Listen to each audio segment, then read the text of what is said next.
नमस्कार दोस्तों, आप सभी का स्वागत है एग्जाम फर्स्ट चैनल पर। साथियों, यूपी ट्रिपल एससी से यूपी जी के ऑब्जेक्टिव का जो हम यहाँ पर देख रहे हैं, उस श्रृंखला में आज हम जो है कि चैप्टर 12 यानी कि उत्तर प्रदेश के इतिहास से संबंधित सभी प्रश्नों को व्याख्या सहित देखेंगे। साथियों, अभी तक चैप्टर 11 तक पूरा वीडियो के माध्यम से कवर कराया जा चुका है। तो अगर साथी आपने अभी तक नहीं देखा है तो आप जो है कि एग्जाम फर्स्ट जो यूट्यूब चैनल पर आप चले जाइए, वहाँ पर आपको प्लेलिस्ट बना दी गई है।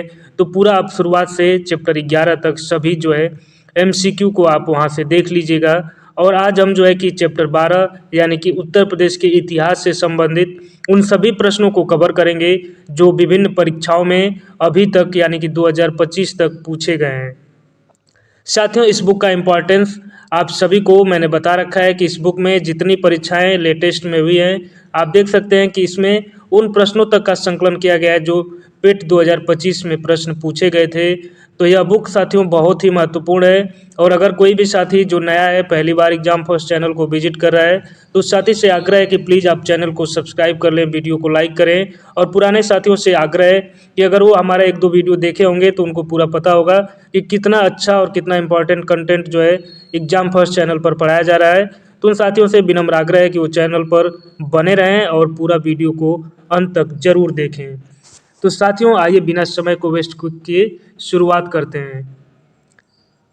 पहले प्रश्न से शुरुआत करेंगे माँ सरस्वती का नाम लेकर कि बुद्ध ने दुख से मुक्ति पर अपना पहला उपदेश कहाँ दिया था। तो इस प्रश्न का जो सही उत्तर है वह विकल्प ए यानी कि सारनाथ में दिया था। बुद्ध ने दुख से मुक्ति पर अपना पहला उपदेश सारनाथ यानी कि वाराणसी में दिया था और इस ऐतिहासिक घटना को धर्म चक्र परिवर्तन कहा जाता है। साथियों, अगर आप YouTube पर वीडियो देखते हैं तो आप अगर स्पीड को 1.25 पर रखेंगे तो आपको जो है कि थोड़ा सा स्पीड आपको मिल जाएगी। तो जो वीडियो बनाने में जैसे आवाज़ का जो सीक्वेंस धीमा रहता है, तो कुछ साथी जो प्रश्नों को पहले से पढ़े रहते हैं वो केवल रिवीजन करना चाहते हैं, तो अपनी स्पीड को 1.25 पर रखेंगे तो उनको जो है और अच्छा एहसास होगा और जो स्पीड है थोड़ी सी बढ़ जाएगी। परंतु जो साथी नए हैं, पहली बार पढ़ रहे हैं, वो जो है सामान्य स्पीड पर ही देखेंगे तो उनके लिए अच्छा रहेगा। अगले प्रश्न की तरफ बढ़ेंगे कि इलाहाबाद संधि पर किस वर्ष हस्ताक्षर किए गए जिसके परिणाम स्वरूप उत्तर प्रदेश के कुछ हिस्सों पर ब्रिटिश शासन का नियंत्रण हो गया। तो इस प्रश्न का जो सही उत्तर है वह विकल्प बी यानी कि 1765 में। व्याख्या हम जरूर देखेंगे कि अगस्त 1765 में इलाहाबाद में 2 संधियों पर हस्ताक्षर किए गए, जिसमें प्रथम संधि पर हस्ताक्षर 12 अगस्त 1765 को रॉबर्ट क्लाइव और मुगल बादशाह शाह आलम द्वितीय के मध्य तथा द्वितीय संधि 16 अगस्त 1765 को रॉबर्ट क्लाइव और अवध के नवाब शुजा-उद-दौला के मध्य हुई। द्वितीय संधि के अंतर्गत नई कंपनी द्वारा हर्जाना के रूप में 50 लाख रुपए दिए गए और अवध में कर मुक्त व्यापार करने की छूट दी गई तथा अवध के शेष क्षेत्र को नवाब को इलाहाबाद में वापस लाया गया। अगला प्रश्न देखेंगे कि उन्नाव जिले का पूर्व नाम क्या था। तो इस प्रश्न का जो सही उत्तर है वह विकल्प ए यानी कि सवाई गोदो। देख सकते हैं कि लेटेस्ट परीक्षा यानी कि AGTA 13 जुलाई 2025 में यह प्रश्न पूछा गया था। तो इस तरह के जो प्रश्न हैं आजकल यूपी ट्रिपल एससी के द्वारा पूछे जा रहे हैं, वो अजीब तरह के प्रश्न पूछे जा रहे हैं, परंतु अपने हाथ में क्या है, तैयारी करने के अलावा आप कर ही क्या सकते हैं। तो जिस तरह प्रश्नों की प्रकृति है आपको उसी के अकॉर्डिंग आपको अपनी स्ट्रेटजी बनानी पड़ेगी और उन प्रश्नों को पढ़ना ही पड़ेगा, उसके अलावा और कोई विकल्प नहीं है। तो उन्नाव जिले का पूर्व नाम सवाई गोदो था। लगभग 1200 साल पहले यह शहर घने जंगलों से घिरा हुआ था और चौहान राजपूत गोदो सिंह ने संभवतः 12वीं शताब्दी के तीसरे चतुर्थांश में जंगलों को साफ करके सवाई गोदो नामक शहर बसाया, जो आज उन्नाव के नाम से जाना जाता है। वर्तमान उन्नाव जिला का क्षेत्रफल 4558 वर्ग किलोमीटर है और इस जिले को कुल 6 तहसीलों और 16 विकास खंडों में विभाजित किया गया है। और उल्लेखनीय है कि नवाबगंज पक्षी बिहार यानी अभ्यारण्य इसी जिले में स्थित है। लखनऊ के किस नवाब ने बड़ा इमामबाड़ा कॉम्प्लेक्स का निर्माण करवाया था। तो इस प्रश्न का जो सही उत्तर है विकल्प सी यानी कि सफदरजंग ने। लखनऊ के नवाब सफदरजंग ने बड़ा इमामबाड़ा कॉम्प्लेक्स का निर्माण करवाया था, जबकि बड़ा इमामबाड़ा जिसे आसफी इमामबाड़ा भी कहा जाता है, इसका निर्माण 1784 में अवध के नवाब आसफ उद्दौला द्वारा करवाया गया था। इमामबाड़ा भवन लखनऊ की सबसे भव्य इमारतों में से एक है और यह राष्ट्रीय महत्व की स्मारक है। इसका प्रबंधन भारतीय पुरातत्व सर्वेक्षण द्वारा किया जाता है। बनारस का सेंट्रल हिंदू कॉलेज, जो बाद में बनारस हिंदू विश्वविद्यालय के केंद्र बिंदु के रूप में सामने आया, की स्थापना किसने की थी? तो इस प्रश्न का जो सही उत्तर है विकल्प बी यानी कि एनी बेसेंट ने। यूपीपीएससी आरओ री एग्जाम 27 जुलाई 2025 को यह प्रश्न आयोग के द्वारा पूछा गया था।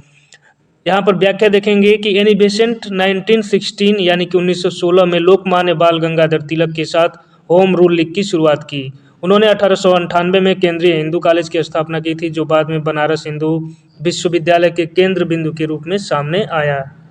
निम्नलिखित में से किस व्यक्तित्व को नाइटिंगेल ऑफ इंडिया के रूप में जाना जाता है? तो इस प्रश्न का जो सही उत्तर है वह विकल्प बी यानी कि सरोजिनी नायडू को। इलाहाबाद हाईकोर्ट ग्रुप डी 4 जनवरी 2025 को यह प्रश्न आयोग के द्वारा छापा गया। तो सरोजिनी नायडू को भारत की कोकिला यानी कि नाइटिंगेल ऑफ इंडिया के नाम से जाना जाता है। वह एक भारतीय राजनीतिक कार्यकर्ता, कवयित्री और भारतीय राष्ट्रीय कांग्रेस की अध्यक्ष भी थीं। वह भारत के किस राज्य की राज्यपाल बनने वाली पहली भारतीय महिला थीं और उन्हें यह उपाधि कविता में उनके योगदान और भारत के स्वतंत्रता आंदोलन में उनकी भूमिका के कारण मिली थी। उत्तर प्रदेश में फतेहपुर सीकरी शहर की स्थापना का श्रेय किस मुगल सम्राट को दिया जाता है? इस प्रश्न का जो सही उत्तर है वह विकल्प बी यानी कि अकबर को दिया जाता है। उत्तर प्रदेश में फतेहपुर सीकरी शहर की स्थापना मुगल बादशाह अकबर ने वर्ष 1571 में की थी। फतेहपुर सीकरी वर्तमान में आगरा जिले में एक नगरपालिका बोर्ड है और यह शहर अकबर के शासनकाल में यानी कि 1571 से 85 तक मुगल साम्राज्य की राजधानी रही थी। प्रसिद्ध कवि अमीर खुसरो किस शहर से हैं? तो इस प्रश्न का जो सही उत्तर है वह विकल्प ए यानी कि पटियाली से। साथियों, अमीर खुसरो कितना इंपॉर्टेंट है आप सभी जानते होंगे कि इनसे जरूर परीक्षाओं में एक ना एक प्रश्न जरूर ही पूछे जाते हैं। तो इस प्रश्न का जो सही उत्तर है वो विकल्प ए, और व्याख्या देखेंगे कि प्रसिद्ध कवि आमिर खुसरो का जन्म एटा जिले के पटियाली यानी कि कासगंज उत्तर प्रदेश में वर्ष 1253 ईस्वी में हुआ था। उन्होंने दिल्ली के 6 सुल्तानों के साथ काम किया था। अमीर खुसरो सूफियों, विशेष रूप से निजामुद्दीन औलिया के काफ़ी नज़दीक थे और उन्होंने अपने काव्य तथा संगीत के माध्यम से भारत की सूफी संस्कृति के निर्माण में महान योगदान दिया है। वर्ष 1858 में दिल्ली डिवीजन को उत्तर पश्चिम क्षेत्र से अलग कर दिया गया और उत्तर प्रदेश की राजधानी आगरा से स्थानांतरित कर दी गई। तो इस प्रश्न का जो सही उत्तर है वह विकल्प सी यानी कि राजधानी जो है इलाहाबाद स्थानांतरित कर दी गई। यूपी ऑडिटर असिस्टेंट अकाउंटेंट 5 जनवरी 2025 को यह प्रश्न आयोग के द्वारा पूछा गया था। अब इस प्रश्न की व्याख्या हम देखेंगे कि 1857 की क्रांति के बाद वर्ष 1858 में दिल्ली डिवीजन को उत्तर पश्चिमी प्रांत से अलग करते हुए इसकी राजधानी आगरा से इलाहाबाद स्थानांतरित की गई और उत्तर पश्चिम प्रांत तथा अवध के रूप में बटे उत्तर भारत को लेफ्टिनेंट गवर्नर तथा चीफ कमिश्नर के अधीन कर दिया गया। 1920 ईस्वी में प्रांतीय चुनाव के बाद सरकार की राजधानी इलाहाबाद से लखनऊ स्थानांतरित करने की घोषणा की गई और सन 1921 में लखनऊ में विधान परिषद की स्थापना की गई और प्रांत का मुख्यालय प्रयागराज से लखनऊ स्थानांतरित कर दिया गया। उस स्वतंत्रता सेनानी की पहचान कीजिए जिन्होंने भारत के स्वतंत्रता संग्राम में महत्वपूर्ण भूमिका निभाई और उत्तर प्रदेश के बिजनौर जिले से थे। तो इस प्रश्न का उत्तर हम यहाँ पर देखेंगे। तो इस प्रश्न का जो सही उत्तर है वह विकल्प ए यानी कि उनका नाम जो था बख्त खान था। यहाँ पर प्रश्न का जो व्याख्या देखेंगे कि 1857 के भारतीय विद्रोह के दौरान जनरल बख्त खान ने भारतीय स्वतंत्र बलों के दिल्ली राज्य क्षेत्र में कमांडर इन चीफ के रूप में कार्य किया एवं स्वतंत्रता संग्राम में महत्वपूर्ण भूमिका निभाई। इनका जन्म 1797 ईस्वी में बिजनौर जिले में हुआ था और इनकी मां अवध की राजकुमारी थी और इनकी मृत्यु 1859 में हुई थी। यहाँ पर प्रश्न नंबर 11 देखेंगे, काफ़ी बड़ा प्रश्न है। आजकल इसी तरह से प्रश्न पूछे जा रहे हैं, तो आपको इस तरह के प्रश्नों की प्रैक्टिस करना जरूरी है ताकि आपको एग्जाम में पहली बार देखें तो आपको कोई भी घबराहट ना हो। तो आपको इन तरह के प्रश्नों का जो है अभ्यास प्रैक्टिस सेट में पहले से ही करके रखना है। प्रश्न देखेंगे कि अवध किसान सभा के संबंध में निम्नलिखित कथनों पर विचार कीजिए। 1920 में रूर प्रतापगढ़ में गठित। दूसरा स्टेटमेंट, किसानों के विरुद्ध तालुकदारों की दमनकारी प्रथाओं के जवाब में बनाई गई। नजराना और बेगार का उन्मूलन करने का ये डैश किया और महात्मा गांधी और जवाहरलाल नेहरू जैसे नेताओं का ध्यान आकर्षित किया जिन्होंने इनके मुद्दों का समर्थन किया और चरण सिंह द्वारा स्थापित, यानी कि 5 कथन यहाँ पर दिया गया है। तो इस प्रश्न का जो सही उत्तर है वह विकल्प डी यानी कि 4 कथन इसमें से सही है। तो पूरा व्याख्या देखेंगे, पूरे प्रश्न को यहाँ पर पोस्टमार्टम करेंगे और पूरा व्याख्या देखेंगे कि उपयुक्त प्रश्न में अवध किसान सभा के संबंध में दिए गए कथनों में से कुल 4 कथन सत्य हैं जो निम्नवत हैं। इन 4 कथनों को आपको अच्छे से पढ़ना है और याद रखना है। यानी कि बाबा रामचंद्र ने 17 अक्टूबर 1920 को प्रतापगढ़ में अवध किसान सभा का गठन किया। पहला पॉइंट, यह किसान सभा किसानों के विरुद्ध तालुकदारों की दमनकारी प्रथाओं के जवाब में बनाई गई थी। इस सभा ने नजराना और बेगार प्रथा का उन्मूलन करने का विरोध किया और इस किसान सभा ने गांधी और जवाहरलाल नेहरू जैसे नेताओं का ध्यान आकर्षित किया जिन्होंने इनके मुद्दे को समर्थन किया। तो इस बुक में गांधी लिखा है लेकिन हमको यहाँ पर गांधी जी कहना चाहिए कि इस किसान सभा ने गांधी जी और जवाहरलाल नेहरू जैसे नेताओं का ध्यान आकर्षित किया और जिन्होंने इनके मुद्दे को समर्थन किया। तो गांधी जी का नाम इज्जत से लेना चाहिए क्योंकि वो हमारे देश के राष्ट्रपिता हैं। इस किसान सभा की स्थापना बाबा रामचंद्र ने की थी, न कि चरण सिंह दास ने। इस प्रकार कथन 5 जो है गलत है। अगला प्रश्न देखेंगे कि 1857 के विद्रोह के निम्नलिखित केंद्रों को उनके संबंधित नेताओं से मिलान करें। तो इस तरह का प्रश्न भी बहुत ही महत्वपूर्ण होता है और आपको इस प्रश्न का जो उत्तर है वो आपको अच्छे से याद करना चाहिए। तो यहाँ पर देख लेते हैं कि केंद्र और उनका सही सुमेलन, यानी कि लखनऊ से जो लीड कर रही थी वो बेगम हजरत महल कर रही थी, इलाहाबाद से मौलवी लियाकत अली कर रहे थे, मेरठ से कदम सिंह कर रहे थे और मथुरा से देवी सिंह जो है 1857 की क्रांति का नेतृत्व कर रहे थे। एका आंदोलन 1921-1922 के बारे में निम्नलिखित में से कौन सा कथन गलत है? यानी एका आंदोलन का नेतृत्व बहराइच के पासी आदिवासी किसानों ने अंग्रेजों के खिलाफ किया था।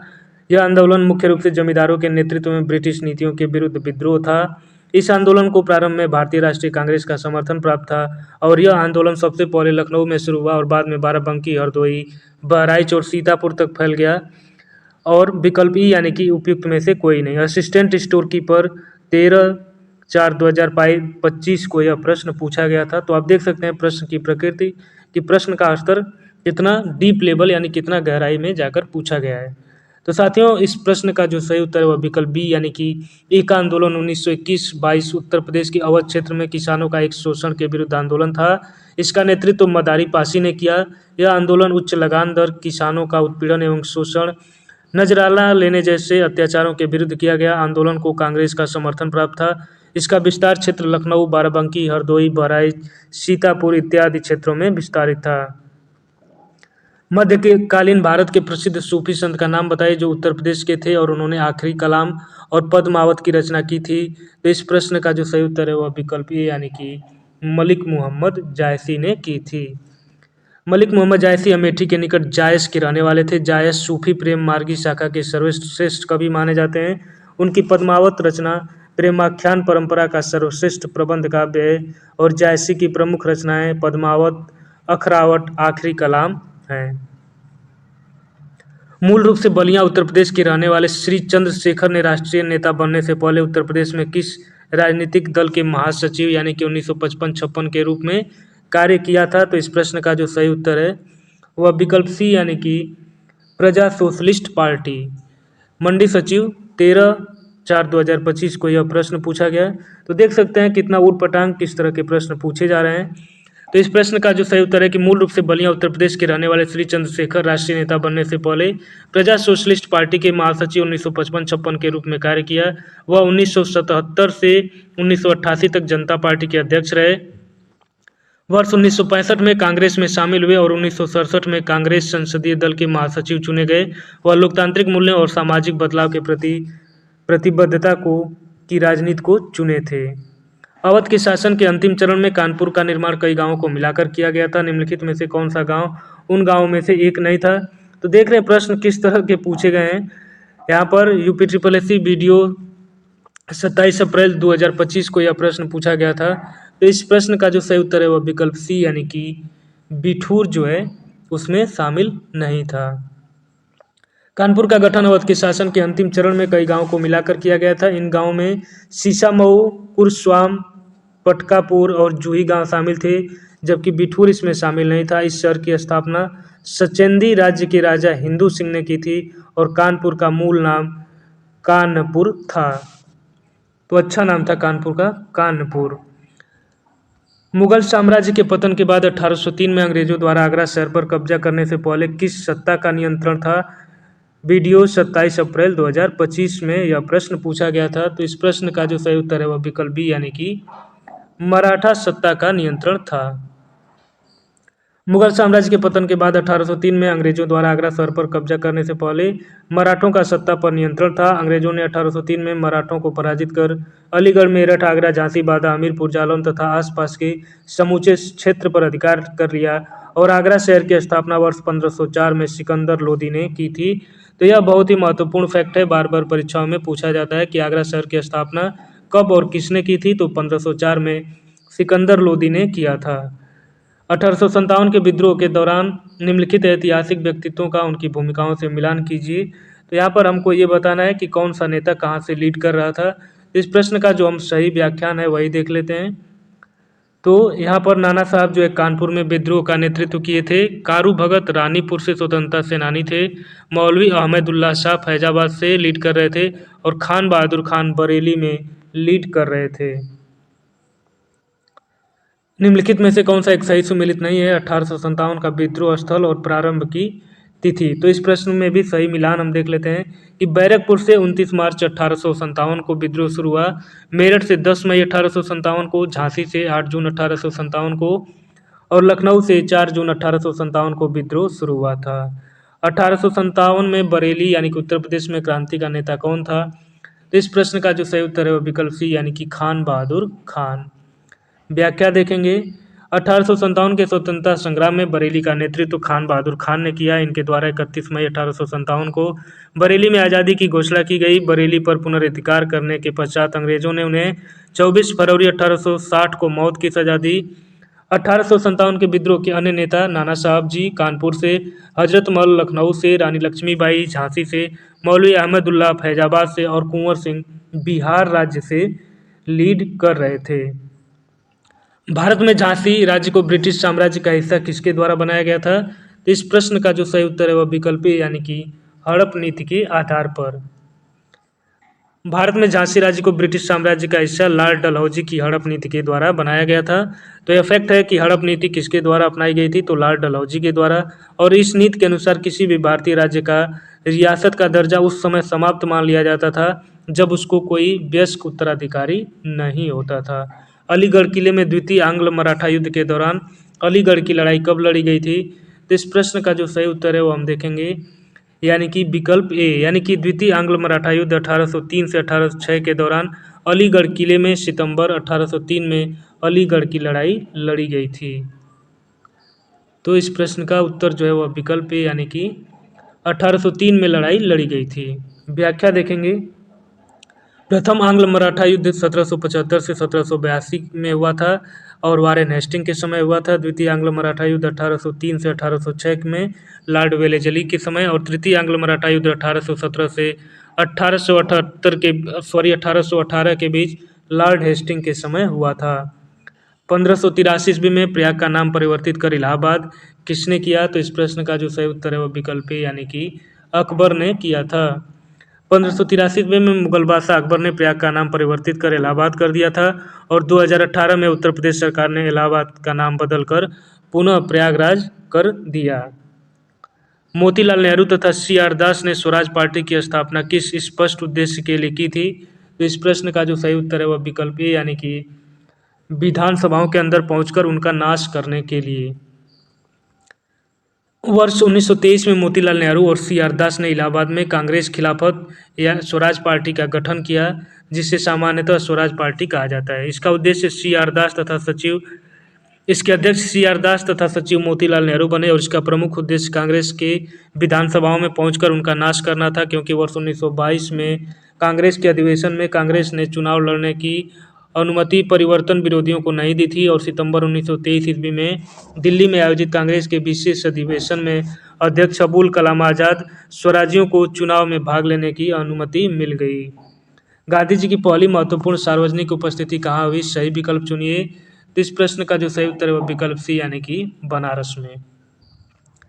9 जनवरी 2015 9 जनवरी 1915 ईस्वी को दक्षिण अफ्रीका से भारत गांधी जी का आगमन हुआ और उन्होंने गुजरात के साबरमती में आश्रम स्थापित किया। भारत आने के बाद वे किसी आंदोलन में भाग न लेकर भारत भ्रमण पर निकल पड़ते हैं। इसी दौरान मदन मोहन मालवीय के बुलावे पर बनारस हिंदू विश्वविद्यालय BHU के स्थापना समारोह में शामिल होने के लिए बनारस जाते हैं, जहां 6 फरवरी 1916 को गांधी प्रसिद्ध भाषण देते हैं जिसमें बनारस की गंदगी की निंदा करते हैं तथा उपस्थित राजा महाराजाओं की आलोचना करते हैं। चौरी चौरा घटना उत्तर प्रदेश में कहाँ पर हुई थी? तो इस प्रश्न का जो सही उत्तर है वह विकल्प है, यानी कि गोरखपुर में। चौरी चौरा घटना उत्तर प्रदेश के गोरखपुर में 4 फरवरी 1922 को घटित हुई थी। किसानों की भीड़ ने यहाँ के एक पुलिस स्टेशन में आग लगा दी, जिसके कारण 22 पुलिसकर्मियों की मौत हो गई और इस घटना को देखकर महात्मा गांधी ने असहयोग आंदोलन यानी कि 1920 से 22 को वापस ले लिया। तो साथियों, चौरी चौरा की घटना पर जो उत्तर होते हैं उसमें थोड़ा सा कॉन्फ्लिक्ट होता है, कहीं पर 4 फरवरी और कहीं पर 5 फरवरी लिखा रहता है। तो आपको जो बुक्स में ज़्यादातर जो है 4 फरवरी 1922 ही लिखा मिलता है। गौतम बुद्ध ने धर्म चक्र परिवर्तन के रूप में अपना पहला धर्मोपदेश कहाँ दिया था? तो इस प्रश्न का सही उत्तर विकल्प है, यानी कि सारनाथ में। ऋषिपत्नम अथवा सारनाथ वाराणसी उत्तर प्रदेश में गौतम बुद्ध ने अपना पहला उपदेश 5 ब्राह्मण भिक्षुओं को दिया। गौतम बुद्ध का प्रथम उपदेश बौद्ध धर्म में धर्म चक्र परिवर्तन के नाम से जाना जाता है। माना जाता है कि उत्तर प्रदेश के मध्य में स्थित में अपनी मां को उपदेश देने के बाद गौतम बुद्ध ब्रह्म और देवराजेंद्र के साथ अवतरणी हुए थे। तो इस प्रश्न का जो सही उत्तर है वह विकल्प ए, यानी कि शंखसिया। पूरा व्याख्या देखेंगे कि ऐसा माना जाता है कि उत्तर प्रदेश के मध्य में स्थित शंखसिया फर्रुखाबाद में अपनी मां को उपदेश देने के बाद गौतम बुद्ध ब्रह्मा और देवराजेंद्र के साथ अवतरण हुए थे। वैदिक काल में विद्यमान निम्नलिखित ऋषियों संतों में से कौन उत्तर प्रदेश से संबंधित नहीं थे? तो इस प्रश्न का जो सही उत्तर है वह विकल्प है, यानी कि याज्ञवल्क्य। याज्ञवल्क्य जो है वो गुजरात राज्य से संबंध रखते थे। भारद्वाज मुनि प्रयागराज से, अत्रि मुनि चित्रकूट से और पार्श्वनाथ जो है वाराणसी से संबंध रखते थे। 1857 का भारतीय विद्रोह निम्नलिखित में से किस स्थान पर आरंभ हुआ था? तो इस प्रश्न का जो सही उत्तर है वह विकल्प बी, यानी कि मेरठ से आरंभ हुआ था। 1857 का विद्रोह मेरठ से प्रारंभ हुआ था। 10 मई 1857 ईस्वी रविवार के दिन मेरठ की पैदल टुकड़ी 20NI से विद्रोह का प्रारंभ हुआ। इस टुकड़ी के विद्रोही सैनिकों ने अपने अधिकारियों की हत्या कर दिल्ली की ओर कूच कर दिया। इसके पूर्व 29 मार्च 1857 ईस्वी को ही बैरकपुर यानी बंगाल की 34वीं रेजिमेंट के मंगल पांडे ने चर्बी युक्त कारतूस के विरोध में विद्रोह कर दिया था और उन्होंने लेफ्टिनेंट बाग की हत्या कर दी और 8 अप्रैल को मंगल पांडे जी को फांसी दे दी गई। पंचमहल इनमें से किस भारतीय शहर में स्थित है? तो इस प्रश्न का जो सही उत्तर है वह विकल्प डी, यानी कि फतेहपुर सिकरी। पंचमहल फतेहपुर सिकरी में स्थित है। इसकी स्थापना मुगल बादशाह अकबर द्वारा की गई थी। यह फतेहपुर सिकरी किले की सबसे ऊंची इमारत है। पिरामिड आकार में बने पंचमहल को हवा महल भी कहा जाता है। इसकी पहली मंजिल के खंभों पर शेष मंजिलों का संपूर्ण भार है। 23वें तीर्थंकर पार्श्वनाथ का जन्म कहाँ हुआ था? तो इस प्रश्न का जो सही उत्तर है वह विकल्प बी, यानी कि बनारस में हुआ था। जैन धर्म के 23वें तीर्थंकर पार्श्वनाथ थे। इनका जन्म वाराणसी के भेलुपुर में हुआ था। तीर्थंकर पार्श्वनाथ 30 वर्ष की आयु में गृह त्याग दिए थे तथा 83 दिन की कठोर तपस्या के बाद 84वें दिन उन्हें ज्ञान की प्राप्ति हुई थी। अंत में अपना निर्वाण काल समीप जानकर श्री सम्मेद शिखर जी, जो झारखंड में पारसनाथ की पहाड़ी पर स्थित है, चले गए, जहाँ श्रावण शुक्ल सप्तमी को उन्हें मोक्ष की प्राप्ति हुई थी। संत कबीर किसके शिष्य थे? तो इस प्रश्न का जो सही उत्तर है वह विकल्प डी, यानी कि रामानंद के। संत कबीर स्वामी रामानंद के शिष्य थे। रामानंद 14वीं शताब्दी में उत्तर भारत की गंगा नदी क्षेत्र में वैष्णव संत थे। कबीर रामानंद के 12 शिष्यों में से एक थे। कबीर हिंदी साहित्य के भक्ति काल के निर्गुण शाखा के ज्ञान मार्गी शाखा के महान कवि हैं। निम्नलिखित में से किस मुगल शासक की बेगम का मकबरा मरियम उज जमानी सिकंदरा में स्थित है? तो इस प्रश्न का जो सही उत्तर है वह विकल्प है, यानी कि अकबर की बेगम का। मरियम उज जमानी का मकबरा जोधाबाई का मकबरा है, जो मुगल सम्राट अकबर की हिंदू पत्नी है, जो आगरा मथुरा सड़क के बाईं ओर सिकंदरा में अकबर के मकबरे के पश्चिम में स्थित है। मकबरा जहांगीर ने अपनी मां मरियम उज जमानी की याद में बनवाया था और अकबर के मकबरे के पास उनकी अंतिम इच्छा के अनुसार स्थित है। गौतम बुद्ध के जीवन की किस घटना को भारतीय कला में पहिया और हिरण द्वारा दर्शाया गया है? तो इस प्रश्न का जो सही उत्तर है वह विकल्प सी, यानी कि जो पहला उन्होंने उपदेश दिया था उसे पहिया और हिरण के द्वारा दर्शाया गया है। गौतम बुद्ध के प्रथम उपदेश को भारतीय कला में पहिया और हिरण द्वारा दर्शाया गया है। पहले धर्मोपदेश को धर्मचक्र परिवर्तन भी कहा जाता है। उन्होंने अपना पहला 5 तपस्वी शिष्यों को हिरण यानी कि पार्क सारनाथ वाराणसी उत्तर प्रदेश में उपदेश दिया था। दीवान ए आम निर्मित संगमरमर से लाई गई है, यानी कि कहाँ से लाई गई है, तो इस प्रश्न का जो सही उत्तर है वह विकल्प सी यानी कि मकराना से लाई गई है। आगरा के किले में दीवान ए आम का निर्माण शाहजहां द्वारा करवाया गया था। यहाँ संगमरमर से निर्मित शाहजहां के काल की प्रथम इमारत थी। इसके लिए संगमरमर मकराना से मंगाए गए थे और शाहजहां ने दिल्ली के लाल किले में भी दीवान ए आम का निर्माण कराया था।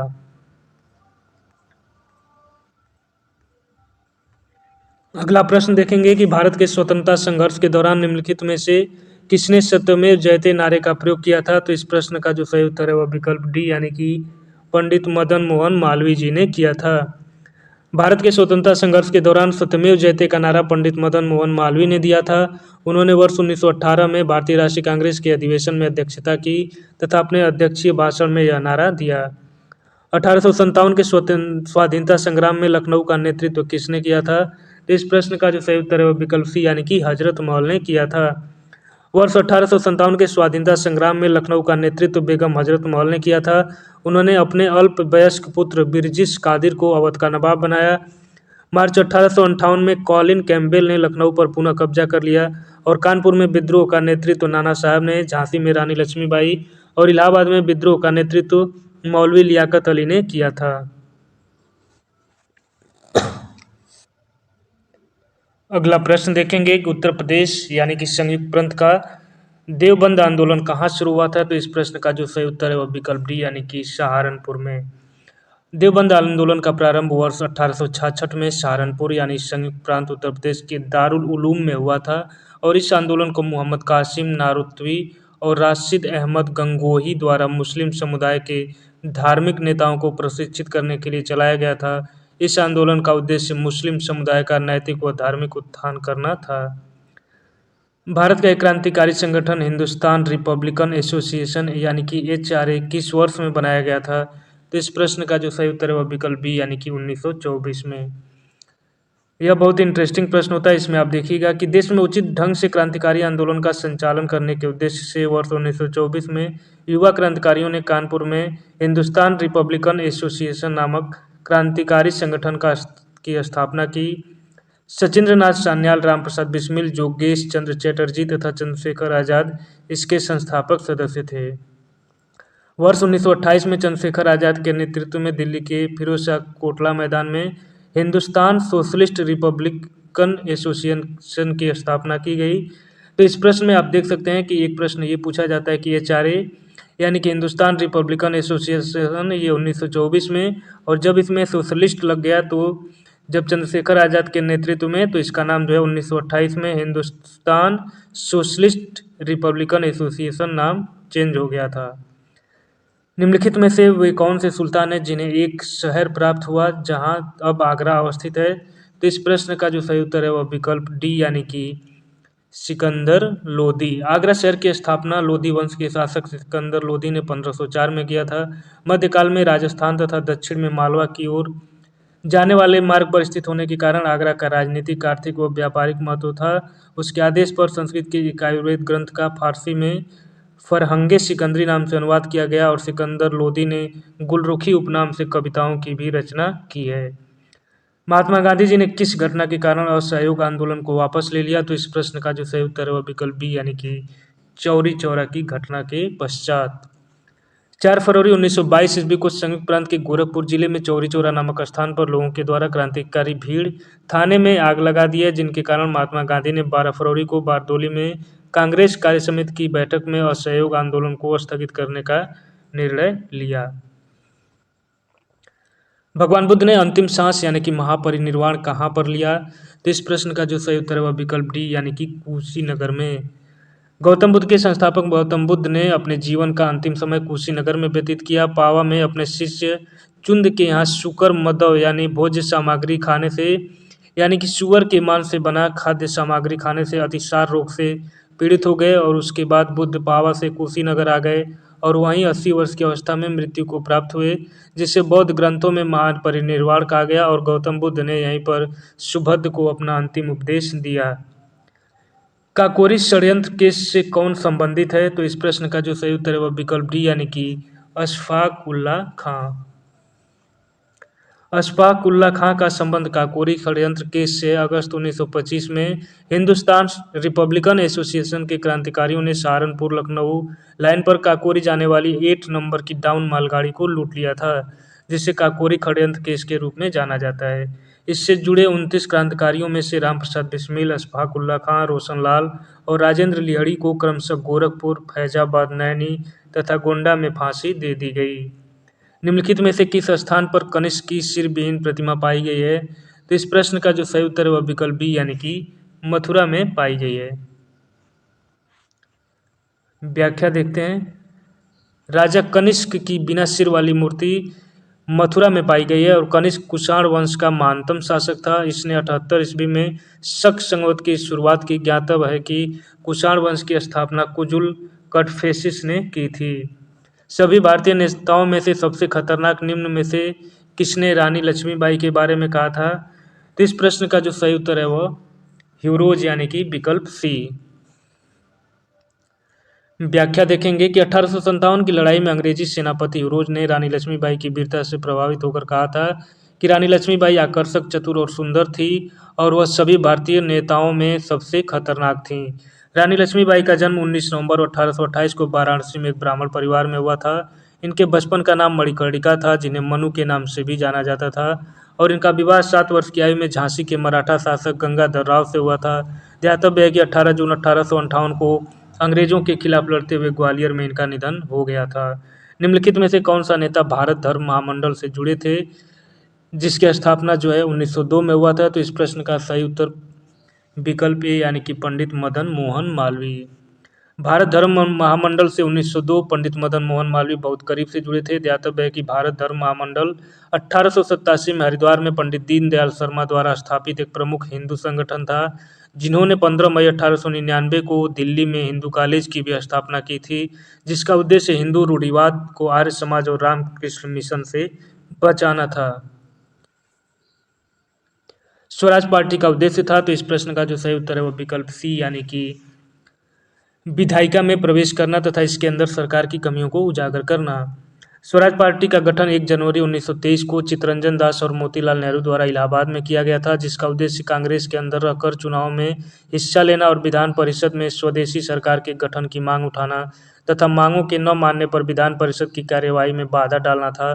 ध्यातव्य है कि वर्ष 1925 में चित्तरंजन दास की मृत्यु के पश्चात स्वराज पार्टी शिथिल पड़ गई यानी कि ढीली पड़ गई। उत्तर प्रदेश में सिर गोवर्धनपुर किस भक्ति संत का जन्म स्थान है? तो इस प्रश्न का जो सही उत्तर है वह विकल्प ए यानी कि रविदास जी का सिर गोवर्धनपुर जन्म स्थान है। व्याख्या देखेंगे। उत्तर प्रदेश में वाराणसी के पास स्थित सिर गोवर्धनपुर भक्तिकाल के प्रसिद्ध संत रविदास के जन्मस्थल के रूप में जाना जाता है। संत शिरोमणि की उपाधि से विभूषित संत रविदास 15वीं-16वीं शताब्दी के रहस्यवादी कवि संत थे। वाराणसी विकास प्राधिकरण ने अप्रैल 2022 में रहदासियों के लिए सिर गोवर्धनपुर में एक भव्य पार्क बनाने का निर्णय लिया है। अखिल भारतीय किसान सभा का प्रथम सम्मेलन कहाँ पर हुआ था? तो इस प्रश्न का सही उत्तर विकल्प सी यानी कि लखनऊ। अखिल भारतीय किसान सभा का गठन एवं प्रथम बैठक 1936 में लखनऊ में आयोजित अखिल भारतीय सत्र में किया गया था। अखिल भारतीय किसान सभा के प्रथम अध्यक्ष व संस्थापक सहजानंद सरस्वती थे। सहजानंद सरस्वती बिहार किसान सभा आंदोलन के प्रणेता और बिहार प्रांतीय किसान सभा के भी संस्थापक थे। उत्तर प्रदेश सरकार ने काकोरी कांड का नाम क्या रख दिया है? तो इस प्रश्न का जो सही उत्तर है वह विकल्प बी यानी कि काकोरी ट्रेन कांड का नाम अब काकोरी ट्रेन एक्शन कर दिया गया है। उत्तर प्रदेश सरकार ने काकोरी कांड ऐतिहासिक घटना का नाम काकोरी ट्रेन एक्शन कर दिया है। ज्ञात हो कि ब्रिटिश शासनकाल में 9 अगस्त 1925 को लखनऊ के निकट काकोरी नामक रेलवे स्टेशन पर स्वतंत्रता संग्राम के क्रांतिकारियों ने ट्रेन की डकैती की थी। इस डकैती में सरकारी खजाने के बंदूक, बम व गोला बारूद को लूटा गया था। इस कांड में राम प्रसाद बिस्मिल, रोशन सिंह, अशफाक उल्ला खां, राम प्रसाद खत्री एवं मनमथ नाथ गुप्त को गिरफ्तार किया गया था। इनमें से राम प्रसाद बिस्मिल को गोरखपुर में, अशफाक उल्ला खां को फैजाबाद यानी कि अयोध्या में और रोशन सिंह को नैनी यानी कि प्रयागराज में तथा राजेंद्र लाहिड़ी को गोंडा में फांसी दी गई थी।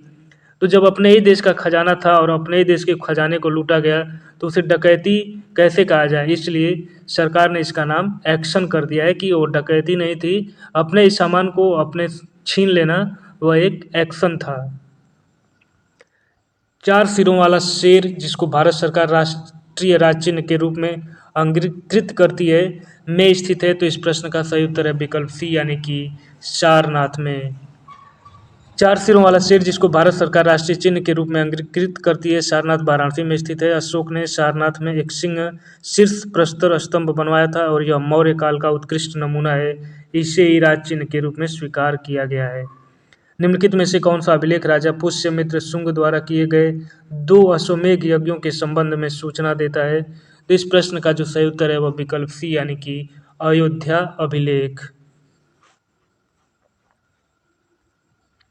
दिए गए प्रश्न के विकल्प में धनदेव के अयोध्या अभिलेख के अनुसार पुष्यमित्र शुंग ने अपने शासनकाल में 2 अश्वमेध यज्ञ किए थे। पुष्यमित्र शुंग वंश का संस्थापक था। पुष्यमित्र शुंग ने 185 ईस्वी पूर्व में मौर्य शासक बृहद्रथ की हत्या करके शुंग वंश की स्थापना की थी। बाणभट्ट ने हर्षचरित्र में पुष्यमित्र को अनार्य कहा है। धनदेव का अयोध्या अभिलेख राजा पुष्यमित्र शुंग द्वारा किए गए 2 अश्वमेध यज्ञों के संबंध में सूचना देता है। स्वतंत्रता संघर्ष के दौरान उत्तर प्रदेश में किसान आंदोलन का नेतृत्व किसने किया था? तो इस प्रश्न का जो सही उत्तर है वह विकल्प बी यानी कि पंडित जवाहरलाल नेहरू ने। स्वतंत्रता संघर्ष के दौरान उत्तर प्रदेश में किसान आंदोलन का नेतृत्व पंडित जवाहरलाल नेहरू ने किया था।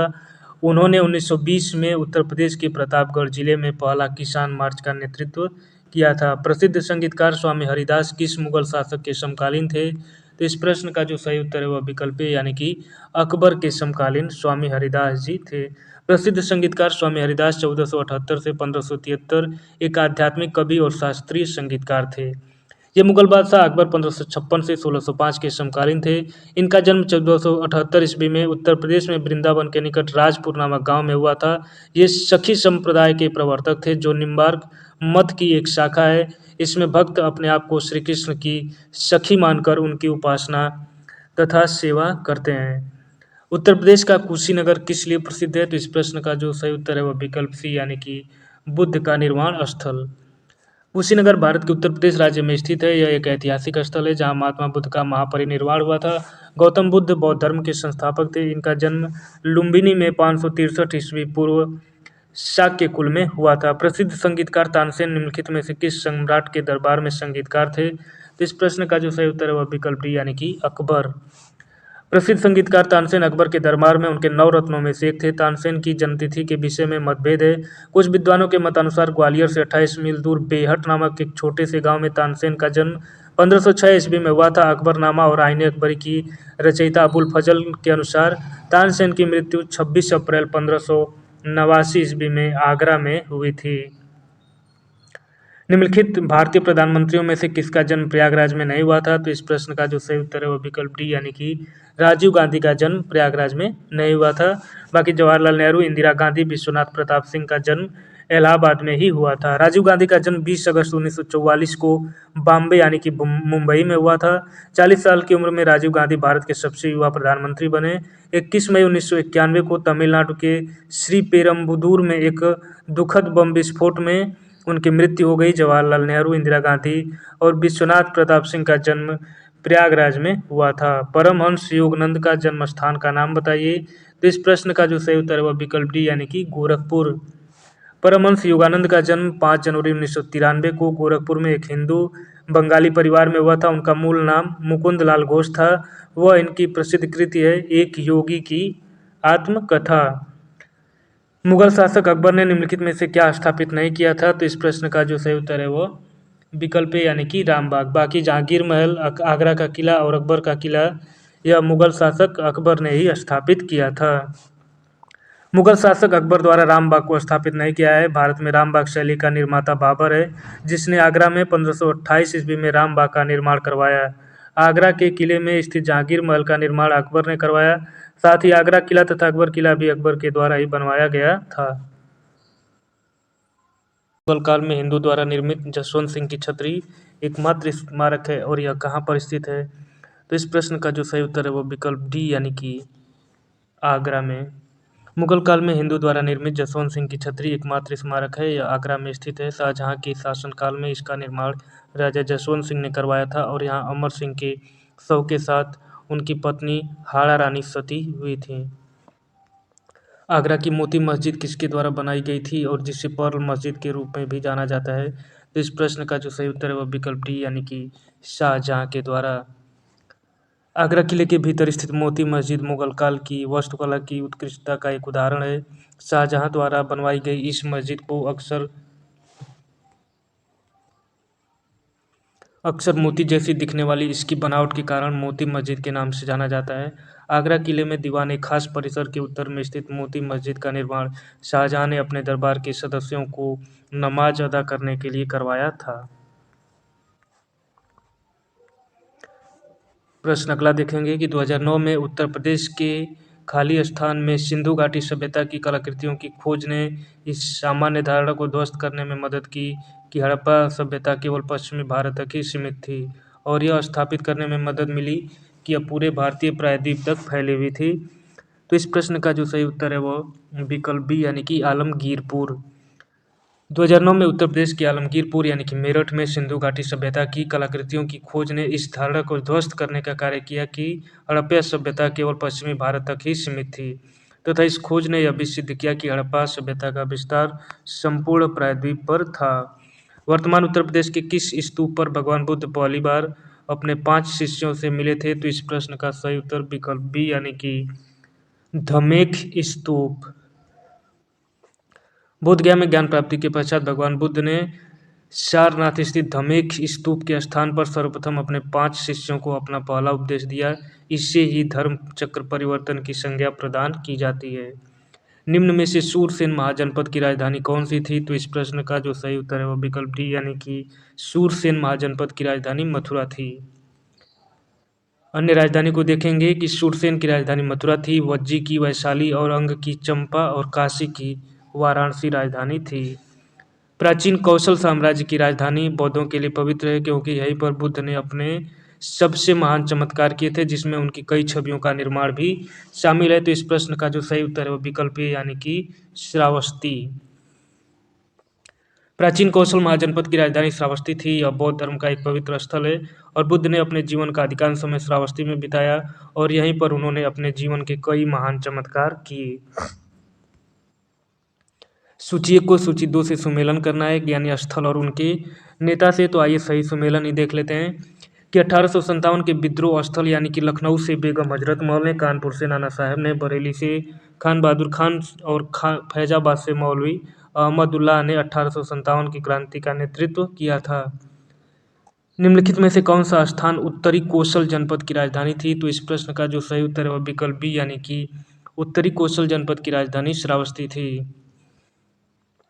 महाजनपद काल में कोसल महाजनपद के उत्तरी कोसल जनपद की राजधानी श्रावस्ती थी जबकि दक्षिणी कोसल महाजनपद की राजधानी साकेत यानी कि अयोध्या थी और यहाँ का प्रसिद्ध राजा प्रसेनजीत था। महात्मा बुद्ध ने सर्वाधिक वर्षा काल श्रावस्ती में ही बिताया था।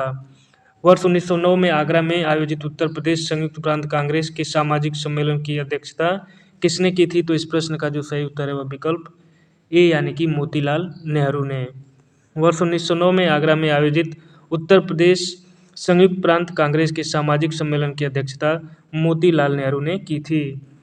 फतेहपुर सीकरी को पहले फतेहाबाद के नाम से जाना जाता था। यहाँ फतह शब्द का अर्थ जीत है और यह शब्द निम्नलिखित में से किस भाषा से लिया गया है? तो इस प्रश्न का जो सही उत्तर है वह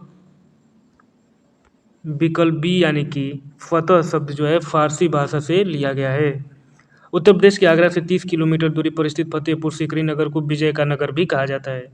इस नगर के नाम का प्रमुख शब्द फतह फारसी भाषा से उद्धृत है जिसका अर्थ विजय होता है और मुगल काल में बादशाह अकबर यानी कि 1556 से 1605 ईस्वी ने साम्राज्य की राजधानी आगरा से फतेहपुर सीकरी स्थानांतरित की थी। मुगल काल में निर्मित यहाँ की प्रमुख इमारतें जामा मस्जिद, बुलंद दरवाजा, पंचमहल और इबादत खाना आदि हैं।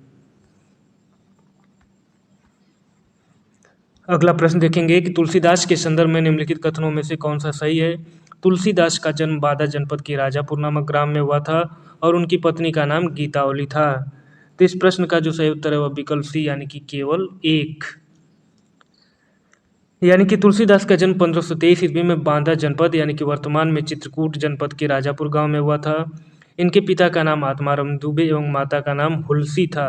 तुलसीदास जी की पत्नी का नाम रत्नावली तथा बेटे का नाम तारक था। तुलसीदास सगुण भक्ति शाखा के राम भक्त धारा के कवि थे और इन्होंने विष्णु के अवतार राम का गुणगान करते हुए रामचरितमानस की रचना की और ये मुगल बादशाह अकबर और मेवाड़ के शासक राणा प्रताप के समकालीन थे। 1918 के संयुक्त प्रांत किसान सभा का गठन निम्न में से किस नेता ने किया था? तो इस प्रश्न का जो सही उत्तर है वह विकल्प ए यानी कि इंद्र नारायण द्विवेदी ने। फरवरी 1918 में इंद्र नारायण द्विवेदी, मदन मोहन मालवीय और गौरी शंकर मिश्र के प्रयासों से संयुक्त प्रांत किसान सभा का गठन किया गया था। किसान सभा ने किसानों से बेदखल जमीनों को जोतने और बेगार न करने की अपील की थी। 1857 में बरेली यानी कि उत्तर प्रदेश में क्रांति का नेता कौन था? तो इस प्रश्न का जो सही उत्तर है वह विकल्प डी यानी कि खान बहादुर खान। 1857 में बरेली में क्रांति का नेतृत्व खान बहादुर खान ने किया था और इनको बख्त खां के नाम से भी जाना जाता था।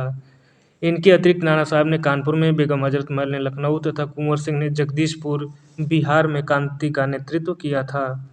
1924 में संयुक्त प्रांत वर्तमान उत्तर प्रदेश के किस शहर में संपूर्ण भारत से क्रांतिकारियों की बैठक बुलाई गई थी? तो इस प्रश्न का जो सही उत्तर है वह विकल्प डी यानी कि कानपुर में।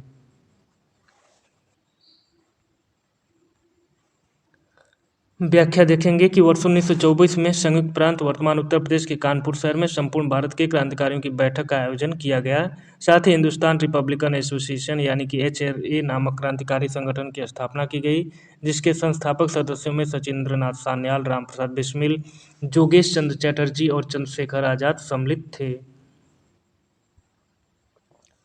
उत्तर प्रदेश के किस नगर में सर्वप्रथम भारतीय राष्ट्रीय कांग्रेस का अधिवेशन हुआ था? तो इस प्रश्न का जो सही उत्तर है वह विकल्प डी यानी कि इलाहाबाद में। उत्तर प्रदेश में कांग्रेस का सर्वप्रथम अधिवेशन इलाहाबाद में आयोजित हुआ था और यह कांग्रेस का चौथा अधिवेशन था जो वर्ष 1888 में संपन्न हुआ और इसके अध्यक्ष जॉर्ज यूले थे। वर्ष 1892 तथा 1910 में भी कांग्रेस का अधिवेशन इलाहाबाद में आयोजित हुआ था और उल्लेखनीय है कि बनारस में 1905 तथा लखनऊ में 1899, 1916 तथा 1936 में तथा कानपुर में 1925 में अधिवेशन आयोजित हुआ था। उत्तर प्रदेश में वैष्णववाद के सनकादी संप्रदाय का संस्थापक कौन था? तो इस प्रश्न का जो सही उत्तर है वो विकल्प है यानी कि निम्बार्क। उत्तर प्रदेश में वैष्णववाद के सनकादि संप्रदाय के संस्थापक निम्बार्क थे। इस संप्रदाय के अन्य नाम हंस संप्रदाय तथा देवर्षि संप्रदाय है। निम्बार्क संप्रदाय भारत के प्रमुख संप्रदायों में गिना जाता है और इस संप्रदाय का प्राचीन मंदिर मथुरा में ध्रुव टीले पर स्थित बताया जाता है और इस संप्रदाय का सिद्धांत द्वैतवाद कहलाता है और इसी को भेदवाद भी कहा जाता है। किस फ्रांसीसी यात्री ने काशी को भारत का एथेंस कहा था? तो इस प्रश्न का जो सही उत्तर है वह विकल्प सी यानी कि टैवर्नियर ने काशी को भारत का एथेंस कहा था। फ्रांसीसी यात्री टैवर्नियर ने काशी को भारत का एथेंस कहा था।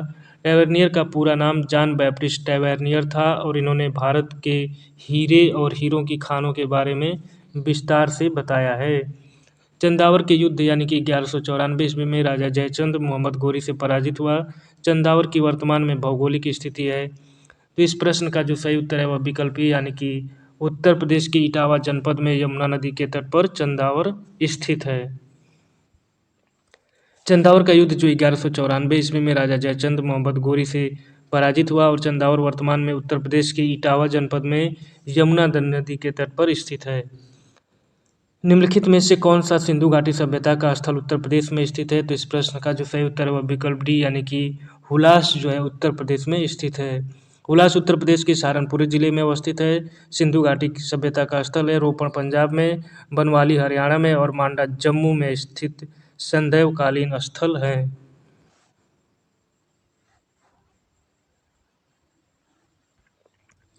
निम्नलिखित में से कौन सा एक क्रांतिकारी काकोरी ट्रेन कांड से संबंधित नहीं था?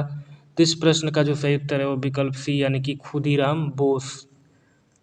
काकोरी ट्रेन कांड से खुदीराम बोस का संबंध नहीं है। 30 अप्रैल 1908 को खुदीराम बोस तथा प्रफुल्ल कुमार चाकी को किंग्सफोर्ड की गाड़ी पर बम फेंकने के आरोप में 11 अगस्त 1908 को लगभग 18 वर्ष की आयु में मुजफ्फरपुर जेल में फांसी दी गई थी, जबकि काकोरी ट्रेन कांड से राजेंद्र लाहिड़ी, रोशन सिंह, रामप्रसाद बिस्मिल, अशफाकुल्ला खां तथा चंद्रशेखर आजाद संबंधित थे।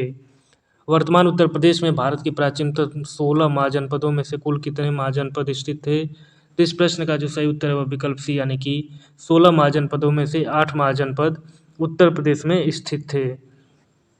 आइए इनको देखते हैं कि बौद्ध ग्रंथ अंगुत्तर निकाय के अनुसार 6वीं शताब्दी ईसा पूर्व में भारतवर्ष 16 महाजनपदों में बटा हुआ था। इन महाजनपदों में वर्तमान उत्तर प्रदेश में 8 महाजनपद शामिल थे, जिनका विवरण निम्न है। पहला महाजनपद काशी, जिसकी राजधानी वाराणसी है और आधुनिक क्षेत्र यानी कि वाराणसी के आसपास का इलाका। वत्स, जिसकी राजधानी कौशाम्बी है, इलाहाबाद के आसपास। कोसल, जिसकी राजधानी श्रावस्ती है, फैजाबाद के आसपास। मल्ल, कुशीनारा के आसपास, देवरिया जिले में। चेदी, शुक्तिमती, बुंदेलखंड के आसपास। कुरु, इंद्रप्रस्थ यानी कि मेरठ, दिल्ली, थानेश्वर के पास का क्षेत्र। सूरसेन यानी कि मथुरा, मथुरा के आसपास का क्षेत्र। और पांचाल यानी कि अहिच्छत्र, जिसमें बरेली, बदायूं और फर्रुखाबाद वर्तमान में शामिल हैं। प्राचीन जनपद और उनकी राजधानियों को सुमेलित करना है तो यहाँ पर सही सुमेलन देखेंगे बी यानी कि 4, 3, 1 और 2। तो यहाँ पर देख लेते हैं कुरु यानी कि इंद्रप्रस्थ से, पांचाल जो है अहिच्छत्र से, कौशल यानी कि साकेत से और वत्स जो है कौशाम्बी से संबंध रखता है। नवाब शुजा-उद-दौला की बेगम का प्रसिद्ध मकबरा बहू बेगम का मकबरा निम्नलिखित में से किस स्थान पर स्थित है? तो इस प्रश्न का जो सही उत्तर है वह विकल्प डी यानी कि फैजाबाद से संबंधित है। नवाब शुजा-उद-दौला की बेगम का प्रसिद्ध मकबरा बहू बेगम का मकबरा फैजाबाद अयोध्या में स्थित है। जौनपुर के सरकी वंश का अंतिम शासक कौन था? तो इस प्रश्न का जो सही उत्तर है वह विकल्प ए यानी कि हुसैन शाह। जौनपुर के सरकी वंश का अंतिम शासक हुसैन शाह था। इस वंश की स्थापना मलिक सरवर द्वारा सन 1394 में किया गया था। उल्लेखनीय है कि जौनपुर शहर की स्थापना 14वीं शताब्दी में फिरोज शाह तुगलक ने अपने चचेरे भाई मोहम्मद बिन तुगलक की याद में की थी, जिसका वास्तविक नाम जौना खां था। निम्न में से कौन एक 1924 के कानपुर षड्यंत्र मामले में शामिल नहीं था? तो इस प्रश्न का जो सही उत्तर है वह विकल्प डी यानी कि M.A. अंसारी। व्याख्या देखेंगे कि 1920 के दशक में भारत में समाजवादी तथा मार्क्सवादी विचारधारा का उदय हुआ, जो रूसी क्रांति 1917 से काफ़ी हद तक प्रभावित था। 17 मार्च 1924 के कानपुर षड्यंत्र का मामला भारत में कम्युनिस्टों की क्रांतिकारी गतिविधियों से संबंधित था। कानपुर षड्यंत्र में मुजफ्फर अहमद, नलिनी गुप्ता, शौकत उस्मानी, S.A. डोंगे शामिल थे। इन सभी पर आरोप लगाया गया कि ये सभी हिंसक क्रांति द्वारा ब्रिटिश भारत की संप्रभुता के प्रतीक राजा सम्राट को पूरी तरह से वंचित करने की मांग कर रहे थे। M.A. अंसारी कानपुर षड्यंत्र में शामिल नहीं थे। हड़प्पा सभ्यता का स्थल मांडी भारत के किस राज्य में स्थित है? तो इस प्रश्न का जो सही उत्तर है वह विकल्प डी यानी कि उत्तर प्रदेश में। मुजफ्फरनगर उत्तर प्रदेश से लगभग 15 किलोमीटर दक्षिण में स्थित मांडी गांव हड़प्पा सभ्यता का एक नवीन स्थल है। यहाँ खेत की जुताई के दौरान भारी मात्रा में सोने के छल्ले, मिट्टी के बर्तन में के टुकड़े तथा ईंट प्राप्त हुई है। 3 अलग अलग प्रकार के सोने के छल्ले मिलने से ऐसा अनुमान किया जाता है कि इनका प्रयोग मुद्रा के रूप में किया जाता था तथा इस स्थल पर कोई टकसाल गृह रहा होगा। शेरशाह का अंतिम अभियान निम्नलिखित में से किस राज्य के विरुद्ध था? तो इस प्रश्न का जो सही उत्तर है वह विकल्प है यानी कि कालिंजर। व्याख्या देखेंगे कि शेरशाह का अंतिम विजय अभियान 1545 ईस्वी में कालिंजर के विरुद्ध था। इसी अभियान के दौरान एक बम गोला फटने से उसकी मृत्यु हो गई और कन्नौज का युद्ध 1540 में शेरशाह और हुमायूं के मध्य हुआ था, जिसमें शेरशाह विजयी रहा। निम्नलिखित में से कौन हड़प्पीपुरा स्थल उत्तर प्रदेश में स्थित नहीं है? तो इस प्रश्न का जो सही उत्तर है वह विकल्प बी यानी कि देसलपुर। उत्तर प्रदेश में स्थित हड़प्पीपुरा स्थल आलमगीरपुर यानी कि मेरठ में स्थित सैंधव सभ्यता का सबसे पूर्वीय स्थल है। बड़गांव एवं हुलास सहारनपुर, मांडी मुजफ्फरनगर है, जबकि देसलपुर गुजरात के कच्छ के रण में स्थित सैंधव स्थल है। कन्नौज पर मोहम्मद गजनवी के आक्रमण के समय वहाँ का शासक कौन था? तो उसका नाम जो है राज्यपाल था, यानी कि विकल्प ए सही है। कन्नौज पर मोहम्मद गजनवी 1018 ईस्वी में आक्रमण के समय गुर्जर प्रतिहार वंश का शासक राज्यपाल था, जो आक्रमण के भय से कन्नौज छोड़कर बारी यानी कि बाड़ी दुर्ग में जाकर छिप गया और उसकी इस कायरता की वजह से चंदेल शासक विद्याधर ने राज्यपाल को पराजित कर उसकी हत्या कर दी और यशपाल अंतिम गुर्जर प्रतिहार शासक था। मध्यकाल में उत्तर प्रदेश के किस जनपद को शिक्षा का केंद्र होने के कारण सिराज-ए-हिंद कहा जाता था? तो इस प्रश्न का सही उत्तर विकल्प सी यानी कि जौनपुर। मध्यकाल में जौनपुर शिक्षा का एक प्रसिद्ध केंद्र होने के कारण इसे सिराज ए हिंद कहा जाता था। शेरशाह सूरी एवं मलिक मोहम्मद जायसी ने जौनपुर में ये शिक्षा प्राप्त की थी। बीबी राजा बेगम का मदरसा जौनपुर की प्रसिद्ध शिक्षण संस्था थी, जिसका निर्माण सरकी शासक मोहम्मद शाह की पत्नी बीबी रजा ने करवाया था। निम्नलिखित में से किस वर्ष प्रयागराज उत्तर प्रदेश के किलों पर अंग्रेजों का अधिकार स्थापित हुआ? तो इस प्रश्न का जो सही उत्तर है वह विकल्प डी यानी कि 1797 में। वर्ष 1797 में प्रयागराज के किले पर अंग्रेजों का अधिकार स्थापित हुआ। शुजा-उद-दौला के पश्चात आसफ-उद-दौला और फिर 1797 ईस्वी में उसका भाई सआदत अली अवध का नवाब बना। उल्लेखनीय है कि सआदत अली ने 1801 में प्रयागराज सहित कई अन्य क्षेत्रों को अंग्रेजों को सौंप दिया, जिसके बदले में उसे सुरक्षा की गारंटी प्राप्त हुई।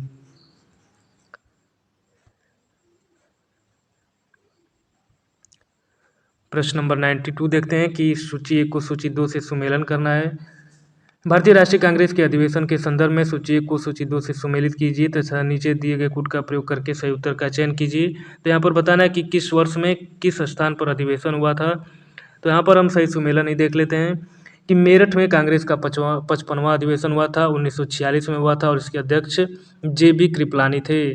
कानपुर में 41वां अधिवेशन हुआ था, 1925 में हुआ था और जिसकी अध्यक्ष सरोजनी नायडू थीं। लखनऊ में 32वां अधिवेशन हुआ था 1916 में और जिसके अध्यक्ष AC मजूमदार यानी कि अंबिकाचरण मजूमदार थे। और बनारस में 21वां अधिवेशन हुआ था, 1905 में हुआ था और गोपाल कृष्ण गोखले जो गांधी जी के गुरु थे वो इस सम्मेलन के अध्यक्ष थे। निम्नलिखित में से किस वर्ष वर्तमान उत्तर प्रदेश का प्रायः संपूर्ण क्षेत्र बंगाल प्रेसिडेंसी से अलग करके आगरा प्रेसिडेंसी के अधीन कर दिया गया? तो इस प्रश्न का जो सही उत्तर है वह विकल्प बी यानी कि 1833 ईस्वी में। सन 1833 में उत्तर प्रदेश के संपूर्ण क्षेत्र को बंगाल प्रेसिडेंसी से अलग करके आगरा प्रेसिडेंसी के अधीन कर दिया गया और यहाँ एक अलग गवर्नर की नियुक्ति की गई थी। उत्तर प्रदेश का क्षेत्र कई वर्षों तक बंगाल प्रेसिडेंसी के अधीन रहा, जहाँ गवर्नर जनरल का शासन था।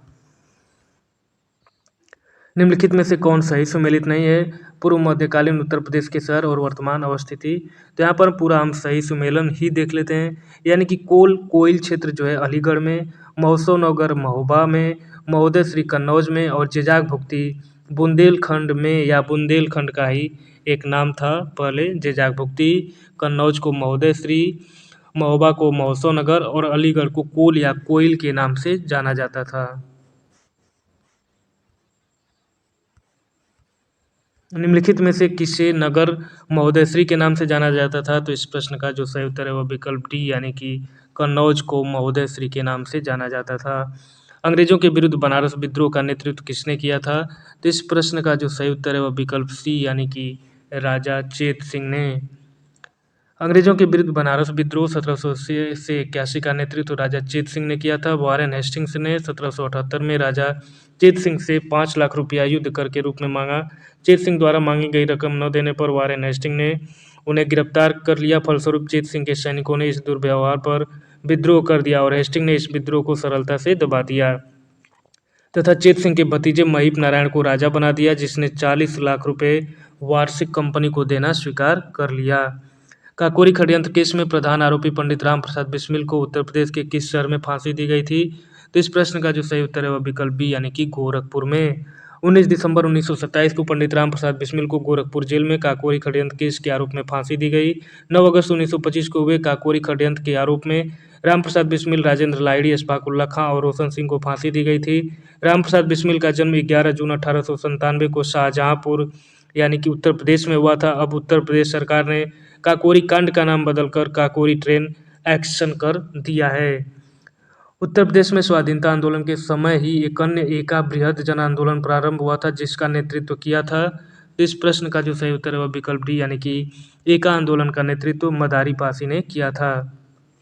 अवध का एका आंदोलन हरदोई जिले तथा उत्तरी अवध के पश्चिमी जिलों में 1921 के अंत में एवं 1922 के प्रारंभ में मदारी पासी एवं सुहादेव के नेतृत्व में चलाया गया था। इस आंदोलन को चलाने का उद्देश्य लगान को नकद रूप से रूपांतरित करवाना था। एक आंदोलन हरदोई, बहराइच, बाराबंकी और सीतापुर जिले में चलाया गया था और इस आंदोलन में सभा स्थल पर गंगा की सौगंध दी जाती थी कि किसान निर्धारित लगान से 1 पैसा भी अधिक लगान नहीं देंगे। अखिल भारतीय किसान सभा की स्थापना हुई थी। तो इस प्रश्न का जो सही विकल्प है वह विकल्प सी यानी कि 1936 में।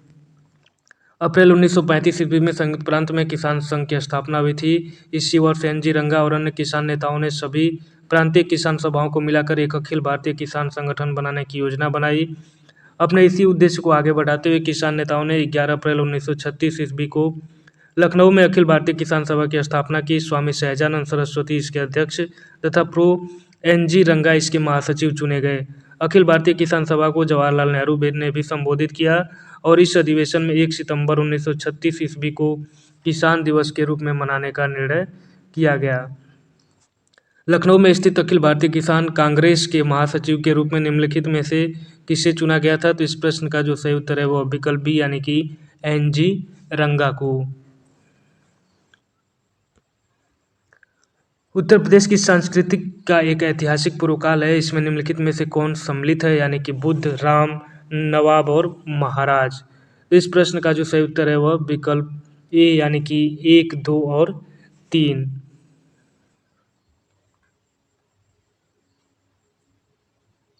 व्याख्या देखेंगे कि उत्तर प्रदेश की संस्कृति के ऐतिहासिक पूर्वकाल में बुद्ध, राम तथा नवाब सम्मिलित हैं।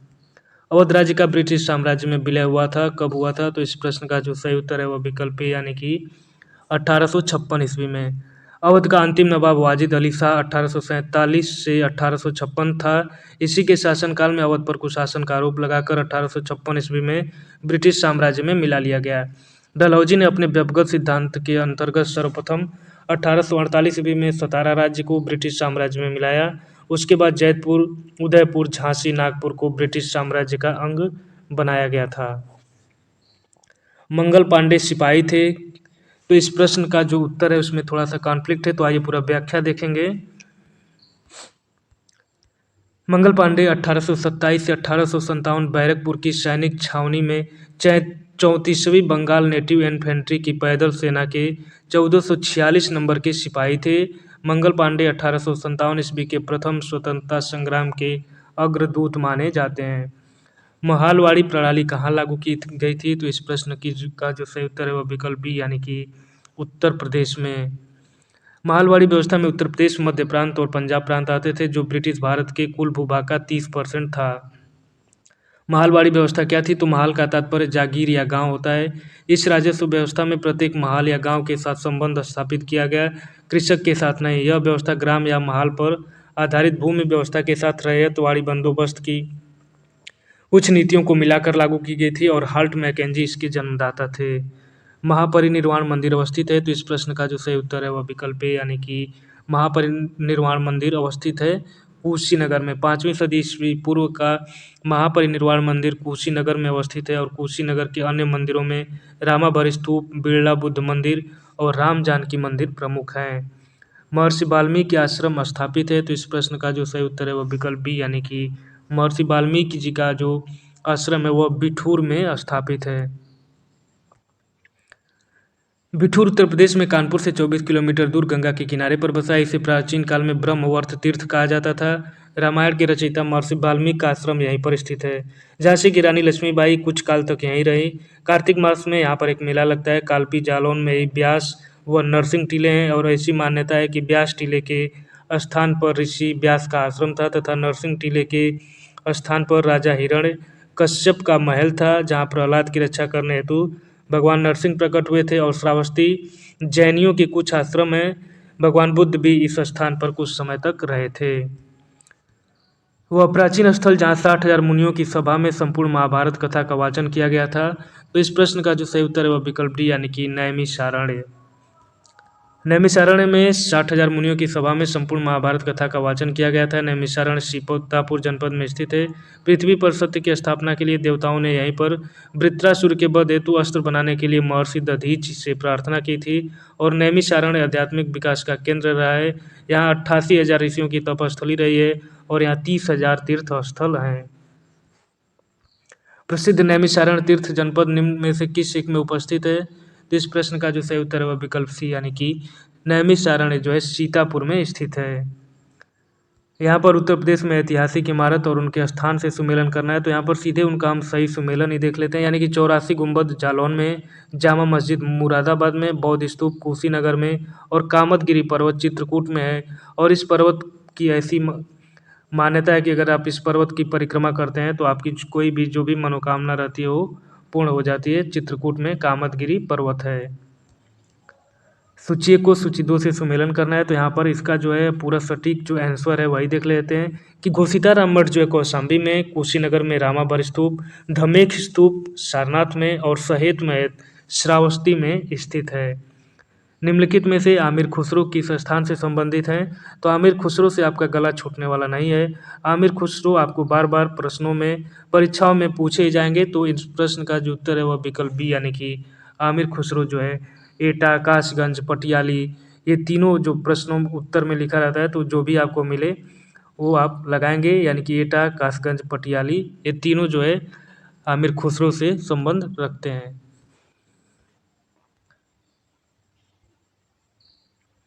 आमिर खुसरो का वास्तविक नाम अबुल हसन यामीनुद्दीन मोहम्मद था।